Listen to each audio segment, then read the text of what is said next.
Here's the McFarlane Superman with the Mezco head. So a few weeks back when I was chatting with a friend about the cost of Action Comics 1000 Superman being pretty high, that got me to thinking how much I even liked it myself. So I got it originally when it first came out, and I think it's a pretty good Superman overall, but I've never felt a very strong attachment towards it like the way I do about certain other action figures being my main version of that character. So for example, the Renew Your Vows Spider-Man is my main Spider-Man that I prefer as kind of the one that I look to. And now that I have the Nightfall Batman, that's kind of my main Batman, at least for the McFarlane line. I'm still a little bit unsure if that's kind of my main Batman, but that's for another video.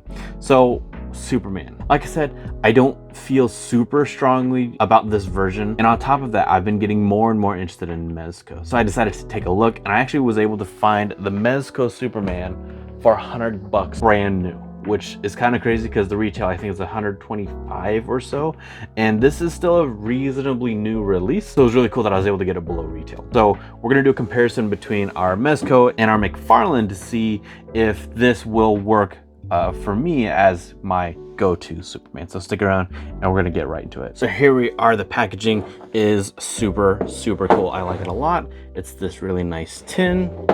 And really, if you're the kind of collector that doesn't keep the box anyway, then this makes a great, just container for other stuff. So huge win there.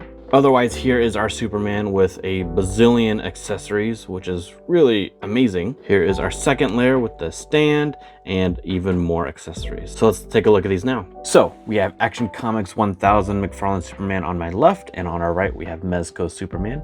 Mezco has released Superman previously. I don't really like those versions, but as you can see, I'll throw up a few pictures that they've done quite a few improvements just on appearance alone between their previous release as well as this one here. While I do know that this is a much more expensive figure at retail compared to our McFarlane one, in a previous video I did explain that the cost of this one has gone up a little bit. However, that might fluctuate with the newer 2-pack being revealed being a re-release of the same exact body. Now visually, I would say that the Action Comics 1000 Superman looks fantastic from a classic Superman standpoint, but I think there's a lot to be desired. So you can see that I do have him in his classic Superman fist on hips position.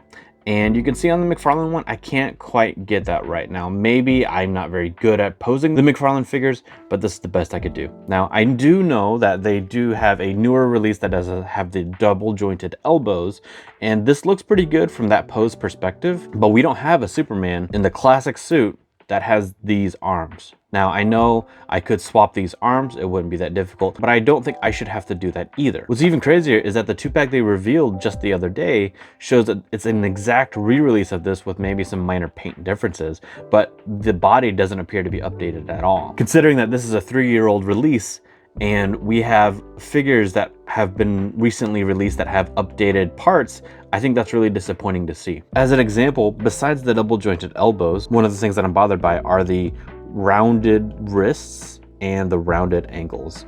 I think that's a weird kind of look, and McFarlane has fixed that on newer figures. On my Nightfall Batman, you can see that the wrist is still a joint, but it blends in way better because of the design. It's no longer just a ball, and same with our ankles. Blends in way better. But he apparently is just deciding to just re-release this as is, and that's very frustrating. Our Mezco figure, on the other hand, has plenty of articulation. You can see right here that that's where the thigh joint is, and that turns just fine. We definitely have double jointed knees in here as well. We have all the foot movement and ankle tilt that we could really want, and that's really the same with our arms. We have double jointed elbows, we have our wrist swivels, we have our bicep swivel, we have a neck articulation as well as head articulation, right? And that's quite a bit. So again, I know that this isn't exactly apples to apples, but these are the two Supermen that we have. I mean, McFarlane is a big, well-known name, and that's why I'm doing this comparison, because I'm looking for a go-to Superman, and so far this is looking to be it. Now, looking at the head, I like this a lot. Now, when I was first looking at pictures, both between promotional pictures as well as pictures that I've seen other collectors posting online, I didn't really like it, but in person, I think this looks fantastic. Here we have a comparison of our McFarlane head and our Mezco head, And you can see they do have quite a few similarities, obviously, because they are both supposed to be Superman.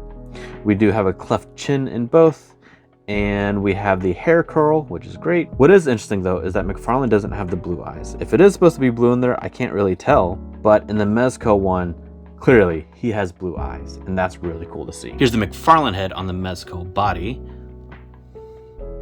Looks okay. It's not pegged in, so it will just kind of come right off.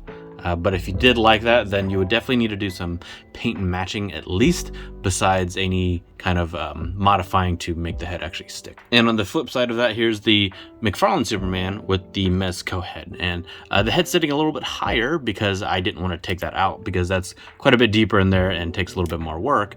But at least you can get kind of a rough idea of how that would appear if you prefer the Mezco head for some reason. Now, speaking of heads, we have a ton of different head options. So let's look at those now. With our first two heads, the left one, we have a stern looking face, and in our right side, we have another smiling or smirking face. And doing a comparison of those two with our default head, I think this is the head I was seeing in pictures, which I don't like as much as I like this one.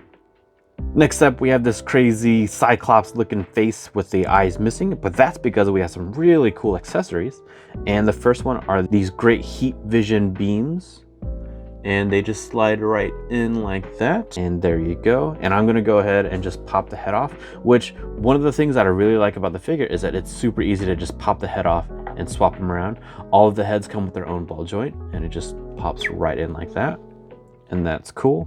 This comes with another accessory where you can attach this to the end, and it would look like that, and that's cool. However, we also have this other set of heat vision beams, and this looks like he's going full bore with tons of heat vision, and that's fantastic looking. That's so cool. Next up, we have a kind of surprised face, open mouth, and then on our right side we have a angry face. And if you look, you can see quite a bit of detail right in the mouth. In terms of paint application, I think that's awesome. That's very well done there. And here's how all of those look side by side. Last but not least, we have what is probably my favorite head. So this one actually comes with batteries and LEDs inside of this for his eyes to glow. And here's how that looks with the LEDs on. I think that looks so cool. I really like that a lot. And besides a crazy amount of heads, we have some great accessories too. So as you can see, we've got these bullet ricochets that magnetize directly to his chest. And I think that's really neat. That's a fantastic idea. And I would say that's really well executed. The magnet does double duty by also looking like the actual bullet itself that is hitting his chest. And so these magnets only can magnetize directly to those specific spots. If you try to do it anywhere else, it doesn't really stick. So they are really meant to be just in those three areas, but that's not a problem. I still think that's cool. Speaking of his chest, we have this big weird plant tentacle accessory thing that is supposed to go on his chest. This doesn't actually magnetize, but the arms do bend. So the idea is you're supposed to be able to kind of wrap it around him, maybe something like that. So that's kind of cool.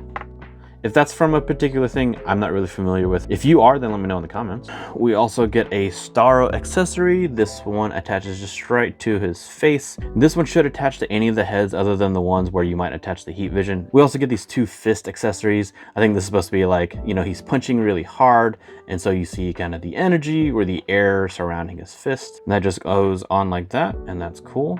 And then finally, he comes with a bunch of kryptonite. I don't know how often we get kryptonite as a 1/12 scale accessory, but this is super fun to have. And so all of these do come off. I did put this together.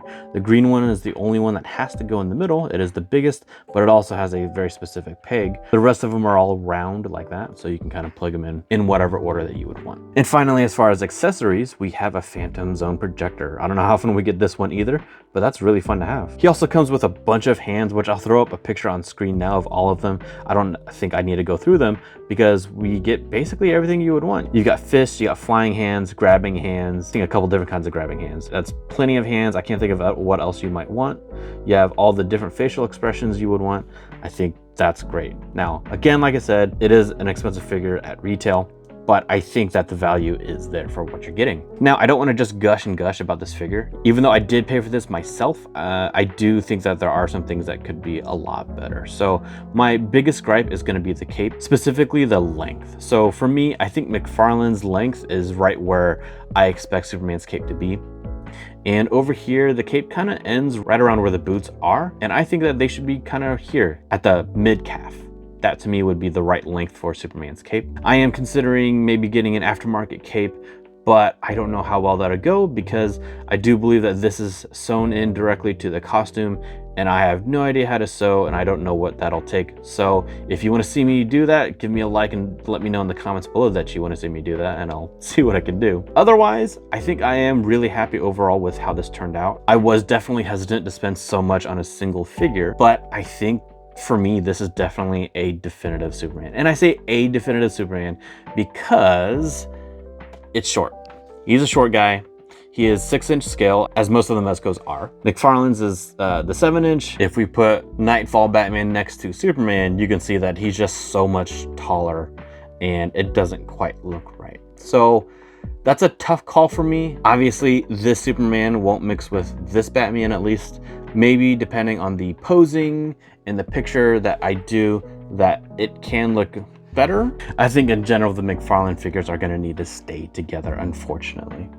Now, the thing though, is that I actually kind of prefer the 6-inch scale figures because I do prefer the Legends figures over the McFarlane figures, just because I have so much more of them. And so these will fit in just great with those. Here's a Nick Fury for scale and comparison, and you can see they definitely match way better than our Nightfall Batman does. So while I'm sold on this Superman being my definitive Superman, I'm still not sure about Batman yet. And if you want to see my Mezco 1989 Batman review, then you should check out that video right here.